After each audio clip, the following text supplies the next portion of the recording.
I never thought I'd thank God for the day I was diagnosed. The doctor's words felt like a punch to the chest. It's cancer. The world didn't just tilt, it shattered. My plans, my dreams, my certainty about tomorrow vanished with those 2 words. In the days that followed, I moved through life like a ghost. People spoke, but their voices were muffled. The mirror showed my face, but my eyes looked empty. At night, I cried until my pillow was soaked.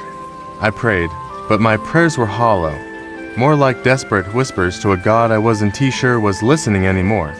Then one morning, too weak to get out of bed, I reached for the Bible on my nightstand. It opened to James 1:2-2-4. Consider it pure joy, my brothers and sisters, whenever you face trials of many kinds, because you know that the testing of your faith produces perseverance. Let perseverance finish its work so that you may be mature and complete, not lacking anything. I closed the book immediately. Join here. In this, my body was failing me. My future was uncertain, and God wanted me to count it joy. But the verse wouldn't leave me alone. I kept seeing those words, pure joy, in my mind. I began to wrestle with them, asking God the questions I was afraid to say out loud. How am I supposed to rejoice when I'm scared? How is this pain supposed to make me complete? The answer didn't come in a booming voice from the sky. It came in little moments. A friend dropped off a basket filled with homemade soup and fresh bread. An old hymn came on the radio, and the words wrapped around me like a blanket. "'Tis so sweet to trust in Jesus." A neighbor I barely knew knocked on my door and said she'd been praying for me every morning at sunrise. These weren't just coincidences. They were reminders that God hadn't abandoned me in the storm. Instead, He was walking with me through it. My circumstances hadn't changed, but something inside me had begun to shift. I realized joy didn't mean smiling through the pain or pretending everything was fine.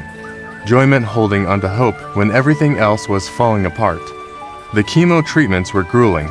Some days I couldn't even lift my head, but I began to keep a joy journal, writing down at least one thing each day that showed me God's presence. Some days it was big, like test results showing the tumor shrinking. Other days it was small, like the sunlight streaming across my pillow, warming my face. With each entry, my faith grew stronger. I began to understand that suffering wasn't evidence of God's absence. It was the very place He could show me His presence most clearly. My trial wasn't a punishment, it was a process. It was shaping me, refining me, teaching me to depend on God in ways I never had before. Months passed. The day finally came when my doctor looked at me and smiled. "The cancer is gone." I cried, but not just from relief. I cried because I realized something remarkable. God had healed more than my body. He had healed my heart. Looking back, I see that James 1:2 wasn't telling me to be happy about the suffering itself, but to rejoice in what God was doing through it. Without the valley, I never would have known the depth of His comfort. Without the fire, I never would have seen how He carries His children through the flames without letting them be consumed.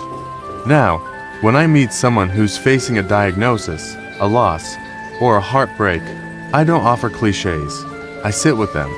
I listen, and when the time is right, I tell them my story, not of a woman who escaped pain, but of a woman who found joy in the middle of it. Because joy isn't the absence of suffering.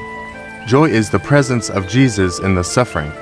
Share and comment this if you believe God can turn the deepest trials into the greatest testimonies.